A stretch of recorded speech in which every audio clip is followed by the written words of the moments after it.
Hello dear students, welcome back to our channel Gyan lab. तो आज के सेशन में हम क्या देखेंगे, हम पढ़ेंगे वायरसेस के बारे में। पिछले सेशन में हमने कवर किया किंगडम फंजाई और किंगडम एनिमेलिया। आई होप आपको वो सेशंस अच्छे तरीके से समझ में आ गए होंगे and you are enjoying learning biology because it is all about understanding. जब तक आपको अंडरस्टैंडिंग नहीं होगी तब तक आपको कॉन्सेप्ट याद नहीं रहेगा, और याद रखना ये बहुत इंपॉर्टेंट है क्योंकि आप कोई भी चीज़ को रट्टा मार के ज़्यादा टाइम तक याद नहीं रख सकते। So I hope that you are understanding every concept, and if you are facing any difficulty or if you are having any kind of difficulty, then please make sure that you let us know in our comment section. अब तक अगर आपने channel को subscribe नहीं किया है तो YouTube पर जाइए, ज्ञान लैब सर्च कीजिए और सब्सक्राइब बटन पर क्लिक कीजिए ताकि आपको हम रेगुलर अपडेट नोटिफिकेशंस दे सकें। ऑल राइट, सो चलिए स्टार्ट करते हैं आज के सेशन के साथ। अब आज के सेशन में हम क्या डिस्कस करेंगे, वायरसेस के बारे में। किसके बारे में? वायरसेस के बारे में।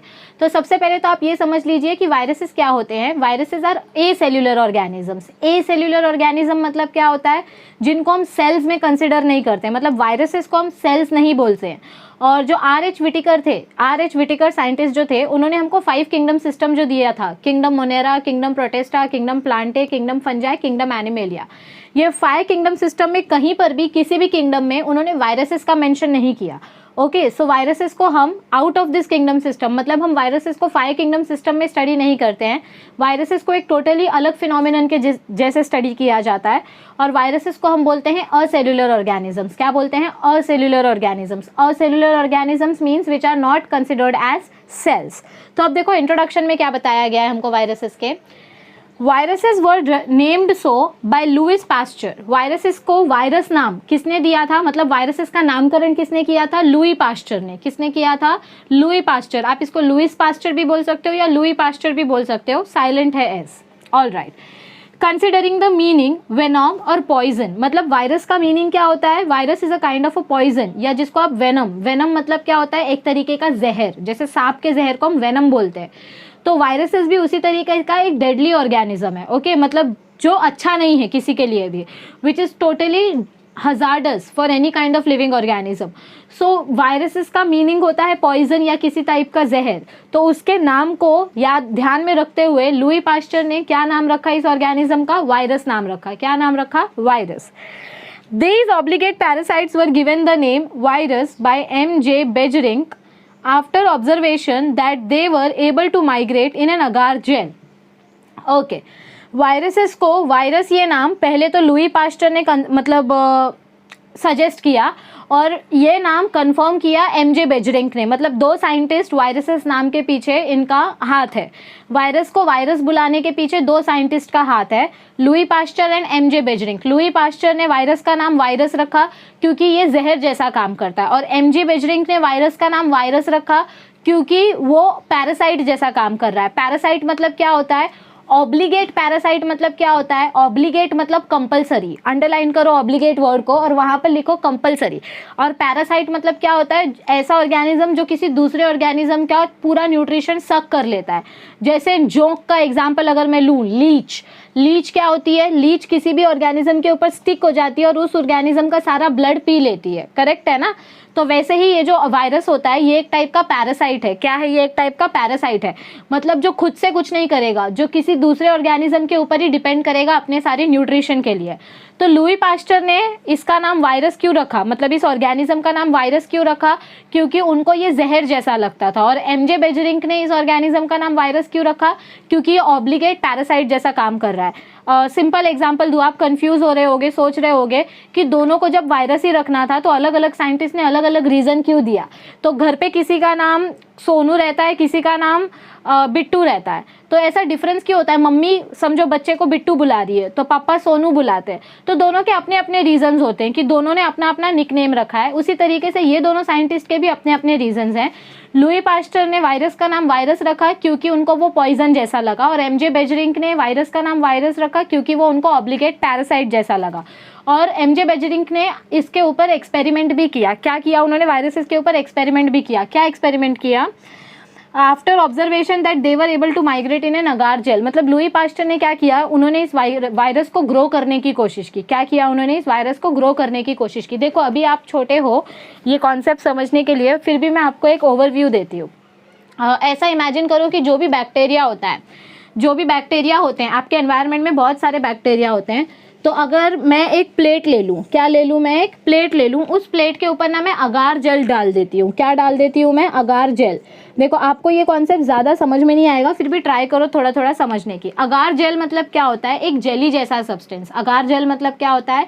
एक जेली जैसा सब्सटेंस होता है जिसके अंदर सारे न्यूट्रिएंट्स होते हैं। सारे न्यूट्रिएंट्स मतलब क्या होता है?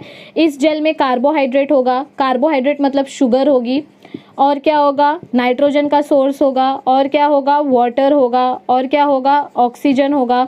मतलब इस जेल के अंदर, ये जो अगार जेल, मैंने इस कांच की प्लेट में जो अगार जेल ग्रो किया है, इस जेल के अंदर सब कुछ होगा। Carbohydrate, nitrogen, water, oxygen, etcetera etcetera, ऐसे सब कुछ इसके अंदर होगा।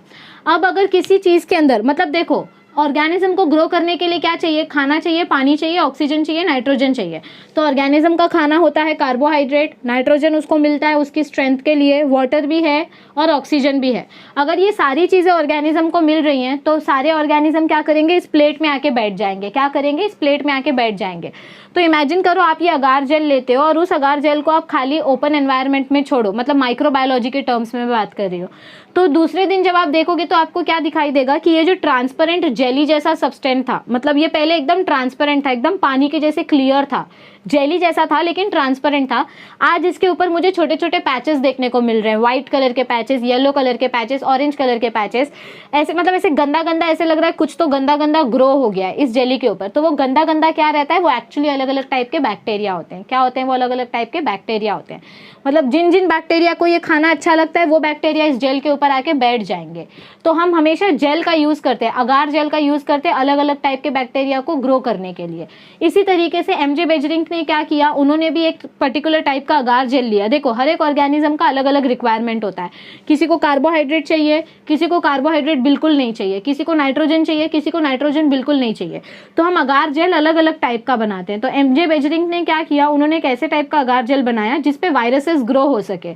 मतलब उन्होंने हजारों टाइप के जेल्स बनाए और हजारों टाइप के ऊपर वायरसेस ग्रो करने की कोशिश की, और किसी एक जेल के ऊपर वायरस ग्रो हुआ, क्योंकि उनको पता नहीं है ना कि वायरस को चाहिए क्या।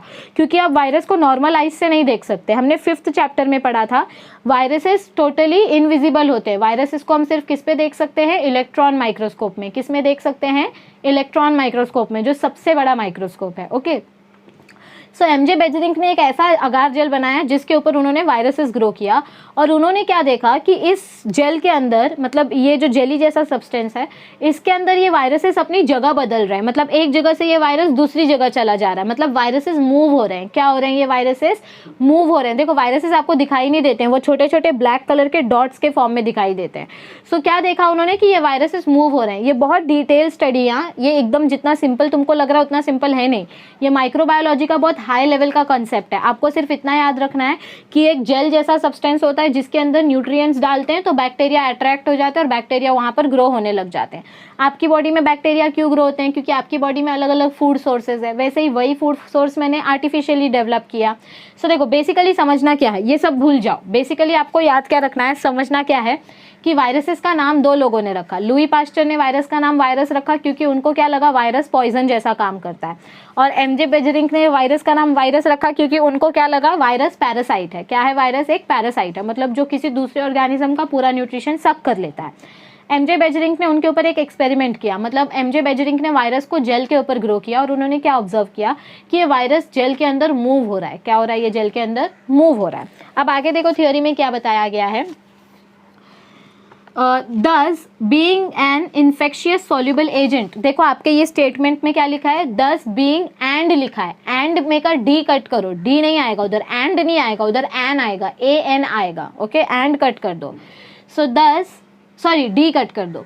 thus being an infectious soluble agent he called the filtrate as contagium vivum fluidum। तो एमजे बेजरिंग ने जिस जेल में वायरसेस को ग्रो किया था, एमजे बेजरिंग ने क्या किया था? लेट मी राइट इट ताकि आपको आसानी से समझ में आए, क्योंकि मुझे पता है बहुत सारे बच्चों को कन्फ्यूजन होगा जब वो ये सोचने की कोशिश करेंगे। एमजे बेजरिंग ने क्या किया? एमजे बेजरिंग ने वायरस को ग्रो किया। किस में ग्रो किया वायरस को? वायरस को उन्होंने ग्रो किया एक जेल में। किस में ग्रो किया? अगार जेल में। और उन्होंने क्या देखा कि ये जो वायरस है वो माइग्रेट कर रहा है। वायरस क्या कर रहा है? माइग्रेट कर रहा है। माइग्रेट मतलब स्थलांतर, मतलब एक जगह से दूसरी जगह पे वो मूव कर रहा है। और इसीलिए उन्होंने इस फ्लूइड का क्या नाम दिया? मतलब जिस जेल के अंदर ये वायरस ग्रो हो रहा था उस जेल को उन्होंने क्या बोला? Contagium vivum fluidum. मतलब क्या हो रहा था, देखो ये स्टेटमेंट वापस पढ़ती हूँ। दस being an infectious soluble agent, मतलब ये वायरस एक इन्फेक्शियस एजेंट है। क्या है ये वायरस? एक इन्फेक्शियस एजेंट है। मतलब ये वायरस को हम किसी दूसरे ऑर्गेनिज्म में डालेंगे तो वो ऑर्गेनिज्म भी बीमार हो जाएगा। सो ये एक तरीके का इन्फेक्शन स्प्रेड करता है।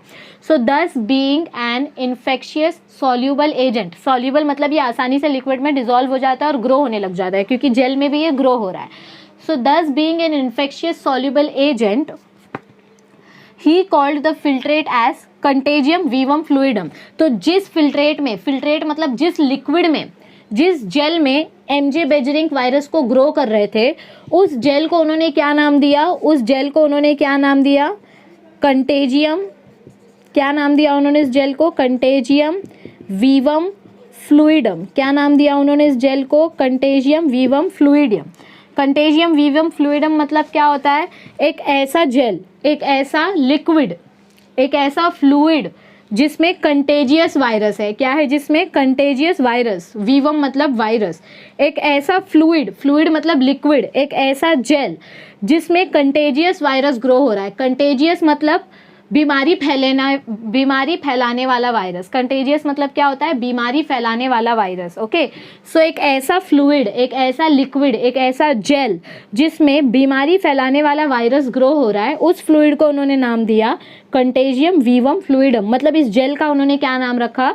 Contagium vivum fluidum. समझ में आया? देखो फिर से बताती हूँ। एमजे बेजरिंक ने वायरस का नाम वायरस रखा, क्यों? क्योंकि वायरस पैरासाइट जैसा काम कर रहा था। पैरासाइट मतलब क्या होता है? किसी और के पूरा न्यूट्रिशन सक कर लेना या किसी और को बीमार कर देना। तो एमजे बेजरिंक ने जब ये वायरस ग्रो किया एक अगार जेल में, तो उन्होंने क्या देखा कि ये वायरस अपनी जगह पे मूव हो रहा है। क्या हो रहा है? ये वायरस अपनी जगह पे मूव हो रहा है और ये वायरस की वजह से बीमारी भी फैल रही है। इसीलिए उन्होंने क्या बोला? इसको कंटेजियस वायरस बोला। क्या बोला उन्होंने? कंटेजियस सब्सटेंस बोला। तो जिस लिक्विड में उन्होंने ये वायरस ग्रो किया, उस लिक्विड का नाम, उस फिल्ट्रेट का नाम, फिल्ट्रेट मतलब क्या होता है? सोल्यूशन, जिससे मैं अगार जेल बना रही हूँ। सो उस फिल्ट्रेट का नाम उन्होंने क्या रखा? Contagium vivum fluidum. क्या नाम रखा एमजे बेजरिंक ने? एमजे बेजरिंक ने क्या नाम रखा इस फ्लूइड का? Contagium vivum fluidum. अच्छे से ध्यान से इतना पार्ट बार बार रिपीट करके देखो तो आपको समझ में आएगा मैं क्या बोल रही हूँ। लुई पास्चर ने वायरस का नाम वायरस क्यों रखा? क्योंकि उनको वो पॉइजन जैसा लगा कि वायरस किसी की बॉडी में भी गया तो वो मर जाएगा, जहर जैसा काम करता है। और एमजे बेजरिंक ने वायरस का नाम वायरस क्यों रखा? क्योंकि उनको ये पैरासाइट जैसा लगा। और जब एमजे बेजरिंक ने ये वायरस ग्रो किया अगार जेल में, तो वो वायरस अपनी जगह से मूव हो रहा था और इसी वजह से उन्होंने क्या बोला कि ये वायरस एक कंटेजियस ऑर्गेनिज्म है, मतलब ये किसी के पास भी स्प्रेड हो सकता है। और इसीलिए उन्होंने उस फ्लूइड को, मतलब जिस लिक्विड में एमजे बेजरिंक ने वायरस ग्रो किया, उस लिक्विड को उन्होंने अलग अलग ऑर्गेनिज्म में डाला। और जब अलग अलग ऑर्गेनिज्म में डाला तो उन्होंने क्या देखा कि ये डिजीज स्प्रेड कर रहा है। इसीलिए उन्होंने इस वायरस को क्या बोला? कंटेजियस एजेंट बोला। क्या बोला उन्होंने? इस वायरस को कंटेजियस एजेंट बोला।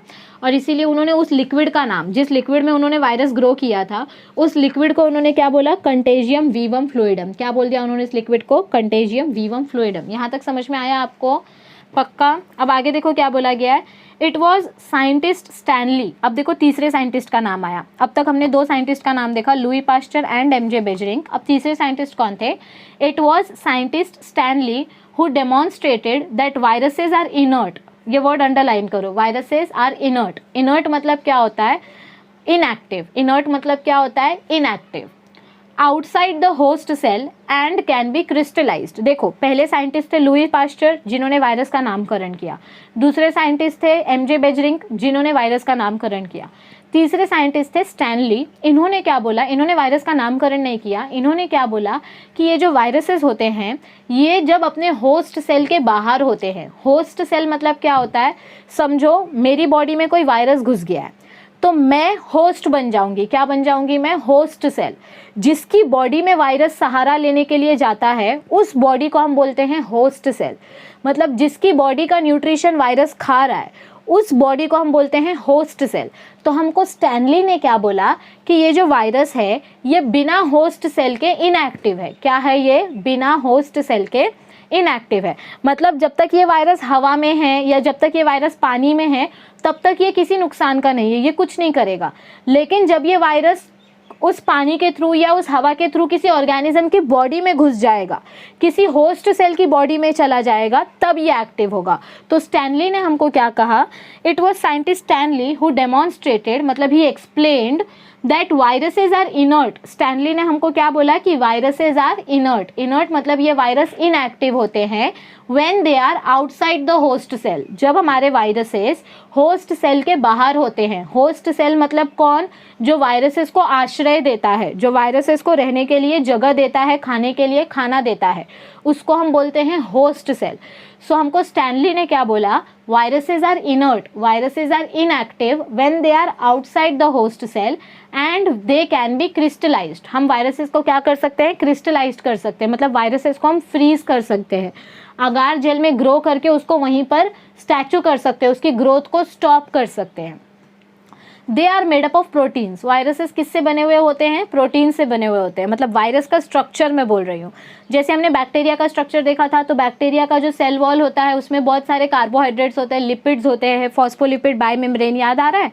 तो वैसे ही वायरसेस का जो आउटर लेयर होता है वो किससे बना हुआ होता है, प्रोटीन से बना हुआ होता है। किससे बना हुआ होता है, प्रोटीन से बना हुआ होता है। प्लीज इस चीज को अच्छे से समझो। पहली लाइन में क्या बोला है हमको, हमने लुई पास्चर के बारे में पढ़ा, हमने एमजे बेजरिंग के बारे में पढ़ा। स्टैनली ने हमको क्या बोला कि ये वायरसेस जब होस्ट सेल के बाहर होते हैं तो वो इनएक्टिव होते हैं और उन वायरसेस को हम क्रिस्टलाइज कर सकते हैं। क्रिस्टलाइज मतलब हम उनको फ्रीज कर सकते हैं। फ्रीज मतलब आप उसको अगार जेल पर ग्रो करके वहीं पर उसको फ्रीज करके रख सकते हो। फिर आपको किसी भी अगर दवा की स्टडी करनी है तो आप उन वायरसेस को डीफ्रीज करोगे, मतलब उसको वापस नॉर्मल स्टेट में लेकर आओगे, उसका टेम्परेचर नॉर्मल करोगे और फिर उसके ऊपर एक्सपेरिमेंट करोगे। तो क्रिस्टलाइज करना मतलब क्या होता है, वायरसेस की ग्रोथ को स्टॉप कर देना। क्रिस्टलाइज करना मतलब क्या होता है, वायरसेस की ग्रोथ को स्टॉप कर देना। Okay, so viruses they are inactive outside the host cell and they can be crystallized. They are made up of proteins. viruses का outer layer कौन से particular biomolecule से बना है, प्रोटीन से बना है। कौन से molecule से बना है, प्रोटीन से बना है। इतना ये फर्स्ट पैराग्राफ अच्छे से समझ में आया। वीडियो को बार बार इतना रिवाइंड करके देखो तो आपको प्रॉपर्ली ये कॉन्सेप्ट क्लियर हो जाएगा। आगे बढ़ें। और ऑल राइट, अब देखो आगे हमको क्या बताया गया है। हमने क्या पढ़ा, वायरसेस जो होते हैं वो किससे बने हुए होते हैं, प्रोटीन से बने हुए होते हैं। किससे बने हुए होते हैं, प्रोटीन से बने हुए होते हैं। सो अब देखो आगे क्या बताया जा रहा है, viruses lack their own cell machinery. Viruses के पास खुद का सेल कुछ मतलब खुद का कोई भी सेलुलर स्ट्रक्चर नहीं होता है। ना वायरस के पास सेल मेम्ब्रेन होता है, ना वायरस के पास सेल वॉल होता है, ना उसके पास माइटोकॉन्ड्रिया होता है, ना क्लोरोप्लास्ट, कुछ नहीं होता है। वायरस के पास खुद का कुछ नहीं होता है। Viruses lack their own cell machinery. Virus के पास कोई भी उसका सेल का पार्ट नहीं होता है, इसीलिए तो हम उसको असेलुलर ऑर्गेनिज्म बोलते हैं। वायरस के पास सेल का कोई भी चीज़ नहीं है। वायरस टोटली अपने होस्ट के ऊपर डिपेंड करता है। किसके ऊपर डिपेंड करता है, होस्ट के ऊपर। Okay, they have protein coat. उनके पास सिर्फ एक ही चीज़ होती है, मतलब एक्चुअली दो चीज़ें होती हैं। दे हैव प्रोटीन कोट, जिसको हम बोलते हैं कैप्सिड। जैसे आपके मोबाइल का जो कवर होता है, समझो आपका मोबाइल जो है वो वायरस का डीएनए है और मोबाइल का जो कवर है वो है उसका आउटर कोट। सो वायरस के प्रोटीन कोट को हम बोलते हैं कैप्सिड। ये वर्ड अंडरलाइन करो। अब आगे आपको कभी भी प्रोटीन कोट नहीं बोला जाएगा, कैप्सिड वर्ड ही बोला जाएगा। सो कैप्सूल जैसा स्ट्रक्चर। सो वायरस का जो आउटर लेयर होता है उसको हम बोलते हैं कैप्सिड। क्या बोलते हैं, capsid. They have protein coat capsid around nucleic acid strand. मतलब देखो वायरस का स्ट्रक्चर कैसा होता है, उसका स्ट्रक्चर कुछ इस तरीके से होता है। वायरस का स्ट्रक्चर आपको कैसे देखने को मिलेगा, कुछ इस तरीके से देखने को मिलेगा। मतलब समझो ऐसे किसी पर्टिकुलर शेप का वायरस होगा और उसके अंदर ऐसे डीएनए होगा। मतलब ये हो गया वायरस का बाहर का मेम्ब्रेन प्रोटीन से बना हुआ, और ये हो गया उसका डीएनए या आरएनए। मतलब वायरस के अंदर या तो डीएनए जेनेटिक मटेरियल होता है या तो आरएनए, दोनों नहीं हो सकते। जैसे हमारे अंदर कैसे डीएनए भी होता है और एमआरएनए, आरआरएनए, टीआरएनए ये भी होता है, लेकिन वायरस के अंदर या तो डीएनए होता है या तो आरएनए होता है। उसके अंदर दोनों एक साथ नहीं रह सकते। ओके, सो देखो क्या बोला गया है हमको यहाँ पर, viruses lack their own cell machinery. उसके पास खुद का सेल का पार्ट नहीं होता है। They have protein coat capsid around nucleic acid strand. Nucleic acid strand मतलब ये डीएनए का स्ट्रैंड। डीएनए बोलो या आरएनए बोलो। न्यूक्लिक एसिड मतलब न्यूक्लिक एसिड दो टाइप के होते हैं। डीऑक्सीराइबोस न्यूक्लिक एसिड मतलब डीएनए, राइबोस न्यूक्लिक एसिड मतलब आरएनए। सो दो टाइप के न्यूक्लिक एसिड होते हैं, डीएनए या आरएनए।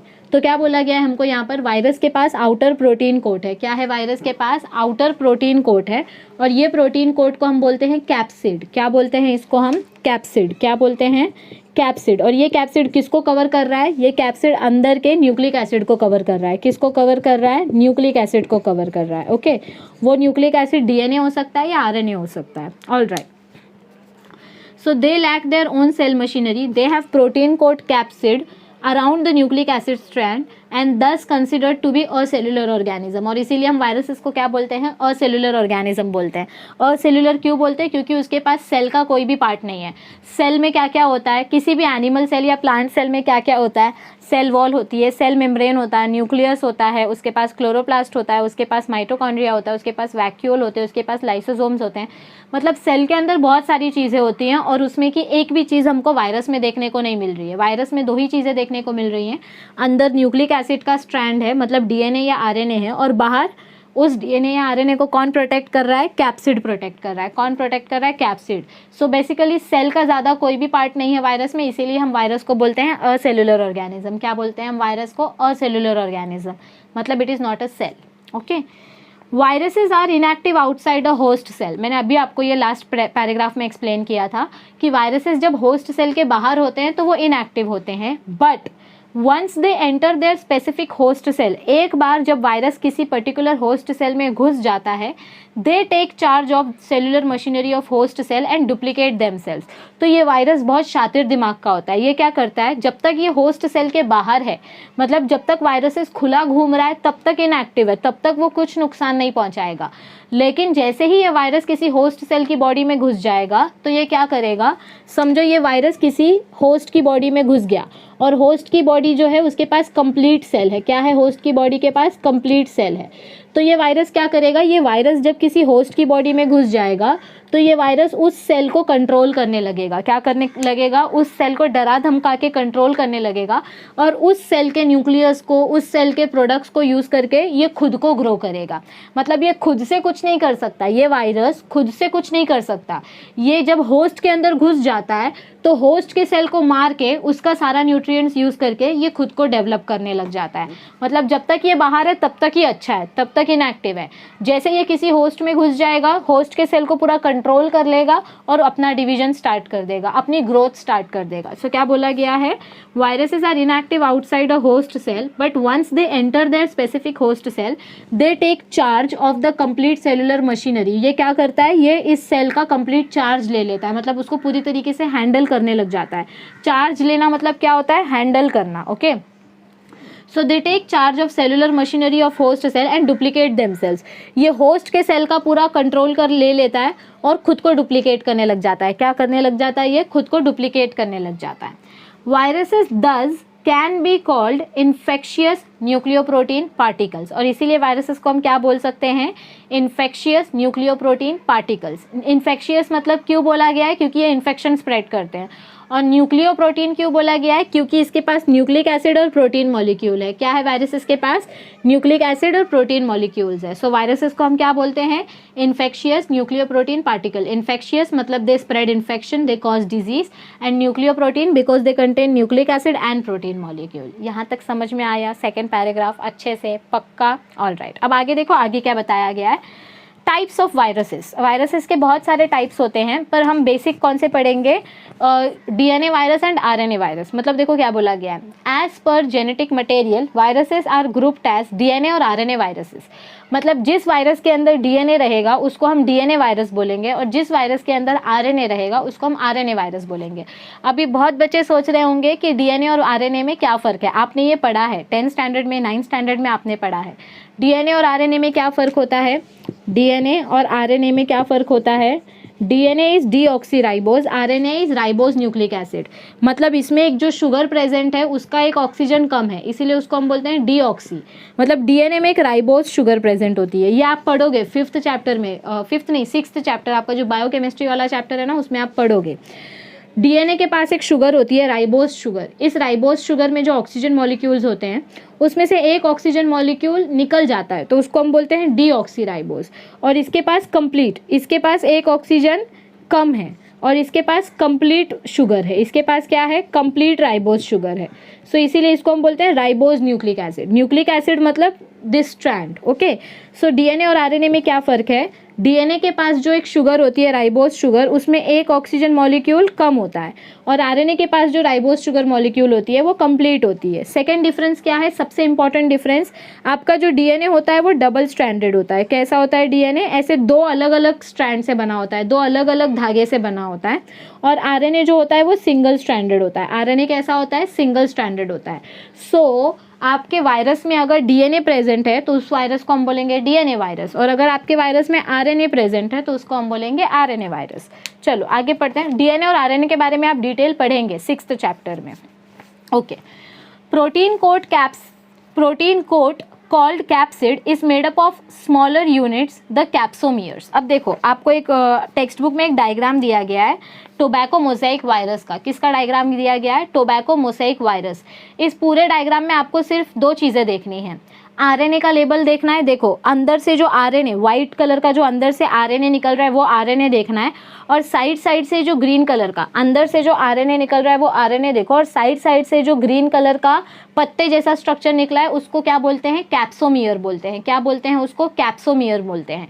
ये कैप्सोमियर्स मिलकर कैप्सिड बनाते हैं। ये कैप्सोमियर मिलकर क्या बनाते हैं, कैप्सिड बनाते हैं। मतलब अंदर आरएनए है और इस आरएनए को एकदम अच्छी तरीके से कौन प्रोटेक्ट कर रहा है, कैप्सिड प्रोटेक्ट कर रहा है। तो इस डायग्राम में आपको सिर्फ यही देखना है कि अंदर कैसे आरएनए छिपा हुआ होता है, बाहर से पूरा कैप्सिड हमारे आरएनए को प्रोटेक्ट करती है। तो ये डायग्राम टेक्स्ट बुक में है, अच्छे से देख लो। अब थ्योरी देखो, थ्योरी में क्या बोला गया है, protein coat called capsid is made up of smaller units, the capsomeres. मतलब ये जो बाहर का आरएनए का जो ये बाहर का कोट होता है वो छोटे छोटे सेल्स से बना है, और उस छोटे छोटे सेल्स को हम बोलते हैं कैप्सोमियर्स। क्या बोलते हैं उन छोटे छोटे सेल्स को हम, capsomeres. Capsomeres are arranged in polyhedral और हेलिकल फॉर्म्स। कैप्सोमियर्स कैसे अरेंज्ड है, पॉलीहेड्रल फॉर्म में। पॉलीहेड्रल मतलब ऐसे ऐसे ऐसे अरेंज्ड है। ये कैप्सोमियर्स कैसे अरेंज्ड रहेंगे, ऐसे पॉलीहेड्रल के फॉर्म में अरेंज्ड रहेंगे। Okay, alright. So they are arranged in polyhedral और हेलिकल फॉर्म। हेलिकल मतलब ऐसे, या तो आपके कैप्सोमियर ऐसे अरेंज्ड रहेंगे, सारे कैप्सोमियर्स मिलके ऐसे बाहर का लेयर बनाएंगे, और या तो फिर वो ऐसे अरेंज्ड रहेंगे हेलिकल फॉर्म में। मतलब ऐसे ऐसे आपके डीएनए को वो प्रोटेक्ट करेंगे हेलिकल फॉर्म में। हेलिकल मतलब क्या होता है, स्प्रिंग जैसे। Okay, so capsomeres are arranged in polyhedral और helical forms. Capsid protects genetic material. ये कैप्सिड का मेन काम क्या होता है, अंदर के डीएनए को प्रोटेक्ट करना, या अंदर जो भी जेनेटिक मटेरियल है, डीएनए नहीं बोलेंगे, जेनेटिक मटेरियल बोलते हैं, क्योंकि डीएनए भी हो सकता है या आरएनए भी हो सकता है। सो ये कैप्सिड जो कैप्सोमियर्स से बना है, कैप्सिड किससे बना है, कैप्सिड कैप्सोमियर्स से बना है। ये कैप्सोमियर्स क्या करते हैं, कैप्सिड बनाते हैं, और इस कैप्सिड का काम क्या होता है, अंदर के जेनेटिक मटेरियल को प्रोटेक्ट करके रखना, अंदर के जेनेटिक मटेरियल को प्रोटेक्ट करके रखना। So capsid protects genetic material. Next paragraph देखो, the genetic material in viruses is either single stranded RNA और सिंगल और डबल स्ट्रैंडेड आरएनए और डबल स्ट्रैंडेड डीएनए। क्या बोला गया है हमको यहाँ पर कि वायरसेस के अंदर का जो जेनेटिक मटेरियल होता है, क्या बोला गया है, वायरस के अंदर का जो जेनेटिक मटेरियल होता है वो या तो आरएनए हो सकता है या तो डीएनए हो सकता है। देखो आरएनए दो टाइप के होते हैं, आरएनए है ना, जेनेटिक आरएनए। कौन सा आरएनए, जेनेटिक आरएनए दो टाइप का होता है। It can be single stranded और it can be double stranded. RNA कैसा हो सकता है, सिंगल स्ट्रैंडेड हो सकता है या डबल स्ट्रैंडेड हो सकता है, और डीएनए डबल स्ट्रैंडेड ही होता है। डीएनए कैसा होता है, डबल स्ट्रैंडेड ही होता है। तो क्या बोला गया है हमको यहाँ पर कि वायरस के अंदर का जो जेनेटिक मटेरियल है, क्या है, वायरस के अंदर का ये जो जेनेटिक मटेरियल है वो अलग अलग टाइप्स का हो सकता है। कुछ वायरसेस में आपको सिंगल स्ट्रैंडेड आरएनए देखने को मिलेगा, कुछ वायरसेस में आपको डबल स्ट्रैंडेड आरएनए देखने को मिलेगा, मतलब ऐसे ऐसे रहेगा। सिंगल स्ट्रैंडेड आरएनए मतलब ऐसा, डबल स्ट्रैंडेड आरएनए मतलब कुछ ऐसा। ये आरएनए खुद में ही घूम गया, इसको हम डबल स्ट्रैंडेड आरएनए बोलते हैं। मतलब एक स्ट्रैंड अपने आप में ही टर्न ले लेती है तो वो डबल स्ट्रैंडेड बन जाती है। तो कुछ वायरसेस में आपको सिंगल स्ट्रैंडेड आरएनए देखने को मिलेंगे ऐसे, कुछ वायरसेस में आपको डबल स्ट्रैंडेड डीएनए देखने को आरएनए देखने को मिलेंगे, और कुछ वायरसेस में आपको double stranded, single stranded DNA ऐसे डीएनए या डबल स्ट्रैंडेड। मतलब ज़्यादातर तो आपको डबल स्ट्रैंडेड डीएनए ही देखने को मिलेंगे, ज़्यादातर आपको क्या देखने को मिलेंगे, डबल स्ट्रैंडेड डीएनए। स्ट्रैंड मतलब क्या होता है, धागे जैसा स्ट्रक्चर, डीएनए ऐसे प्रेजेंट होता है। तो आपके वायरसेस का जो जेनेटिक मटेरियल है, ये जो जेनेटिक मटेरियल है कौन से टाइप का हो सकता है, इट कैन बी सिंगल और double stranded RNA, single stranded RNA हो सकता है या डबल स्ट्रैंडेड आरएनए हो सकता है, और it can be double stranded DNA. तो ये वायरस के अंदर का जेनेटिक मटेरियल कैसा भी हो सकता है, आरएनए हो सकता है या डीएनए हो सकता है। Viruses that infect bacterial cells are called bacteriophages. इसको अंडरलाइन करो। देखो वायरसेस जो है वो भी डेंजरस होता है और बैक्टीरिया जो है वो भी डेंजरस होता है ह्यूमंस के लिए, दोनों ही बेकार है। बैक्टीरिया से भी बीमारी होती है, वायरस से भी बीमारी होती है, लेकिन ऐसे वायरस जो बैक्टीरिया को बीमार कर दे, क्या बोला मैंने, ऐसे वायरस जो बैक्टीरिया के ऊपर अटैक कर दे, उस वायरस को हम बोलते हैं बैक्टीरियोफाज। क्या बोलते हैं उस वायरस को हम, बैक्टीरियोफाज। मतलब ऐसा वायरस, एक वायरस दूसरे बैक्टीरिया के ऊपर अटैक कर रहा है, तो इस वायरस को हम बोलेंगे बैक्टीरियोफाज। क्या बोलेंगे इस वायरस को हम, बैक्टीरियोफाज। तो इसको अंडरलाइन करो। Viruses that infect bacterial cell is known as bacteriophage, which normally have double-stranded DNA। तो ये बैक्टीरियोफाज के पास DNA मतलब ये बैक्टीरियोफाज का जेनेटिक मटेरियल कैसा होता है, डबल स्ट्रैंडेड DNA। बैक्टीरियोफाज का जेनेटिक मटेरियल कैसा होता है, ऐसा डबल स्ट्रैंडेड DNA। समझ में आया? पक्का? क्या क्या पढ़ा हमने? वायरसेस का जेनेटिक मटेरियल दो टाइप का होता है। वायरसेस के पास या तो DNA होगा या तो RNA होगा, और जो वायरस बैक्टीरिया के ऊपर अटैक करते हैं उस वायरस को हम बैक्टीरियोफाज बोलते हैं। और ये बैक्टीरियोफाज का DNA कैसा होता है, ज़्यादातर डबल स्ट्रैंडेड DNA होता है। पक्का यहाँ तक समझ में आया है? ओके। अब देखो आगे क्या बताया गया है, वायरसेस कॉज डिसऑर्डर्स लाइक, मतलब देखो वायरसेस की वजह से कौन सी बीमारियां होती हैं। सो viruses cause disorders like leaf curling. अगर समझो किसी खेती में वायरस इन्फेक्शन हो गया तो उस खेती के जितनी भी वेजिटेबल्स होंगे, जितने भी पत्ते होंगे, वो ऐसे अपने आप में कर्ल हो जाएंगे, मतलब घूम जाएंगे। ओके, तो इसका मतलब वो खेती खराब हो गई है। पालक के पत्ते घूम जाएंगे तो वो खराब हो जाता है। सो viruses cause disorders like leaf curling, या पत्तों का एकदम येलो येलो हो जाना, एकदम से येलो येलो पैचेस ग्रो हो जाना, पीले पड़ जाना पत्ते, सो खराब हो गई है, मतलब येलोइंग। मोज़ेक फॉर्मेशन, मोज़ेक मतलब क्या होता है, पैचेस फॉर्मेशन। ग्रीन पत्ते के बीच में अचानक से वाइट पैच ग्रो हो जाना, तो सड़ जाता है वो पत्ता। ओके, सो वायरसेस अलग अलग डिजीजेस करते हैं। You have heard of foot and mouth disease in animals और swine flu which are viral diseases. हमने अलग अलग टाइप के वायरल इन्फेक्शंस के बारे में सुना है, जैसे कि स्वाइन फ्लू जो आया था, H1N1 वायरस। ओके, सो ऐसे बहुत सारे अलग अलग डिजीजेस के बारे में हमने सुना है। स्मॉल पॉक्स जो बहुत पहले था, बहुत पहले 19th सेंचुरी में, स्मॉल पॉक्स, मम्प्स मतलब वही देवी जैसे छोटे छोटे, हर्पीज, हर्पीज मतलब क्या होता है, नागिन जैसा, वो जो नागिन आती है ना, छोटे छोटे ब्लू कलर के dot dot dot dot pimples जैसे आ जाते हैं। सो हर्पीज टू कॉमन कोल्ड, जो आपको नॉर्मल सर्दी होती है वो भी वायरस के वजह से ही होती है। And other viruses are the causative agents of many diseases in humans. मतलब देखो ये वायरस किसी को नहीं छोड़ता, प्लांट में भी इन्फेक्शन करता है, बैक्टीरिया में भी इन्फेक्शन करता है, ह्यूमंस को भी बीमार कर देता है। तो ये वायरस के डिजीजेस की लिस्ट बहुत लंबी है, और जिसका एक एग्जाम्पल है AIDS. The list includes AIDS too. AIDS भी कौन से वायरस की वजह से होता है, HIV वायरस की वजह से होता है। आप एड्स के बारे में 12th स्टैंडर्ड में पढ़ेंगे। Okay, human health and diseases में बेसिक आपको इंट्रोडक्शन समझ में आ गया वायरस का। क्या क्या पढ़ा हमने, वायरसेस जो होते हैं दे आर असेलुलर ऑर्गेनिज्म, मतलब वायरसेस को सेल नहीं बोल सकते, क्योंकि वायरस के पास दो ही चीज़ होती है, आउटर प्रोटीन और इनर न्यूक्लिक एसिड। ओके, और वायरसेस का जो न्यूक्लिक एसिड होता है या वायरसेस का जो जेनेटिक मटेरियल होता है वो दो ही टाइप का होता है, या तो DNA या तो RNA।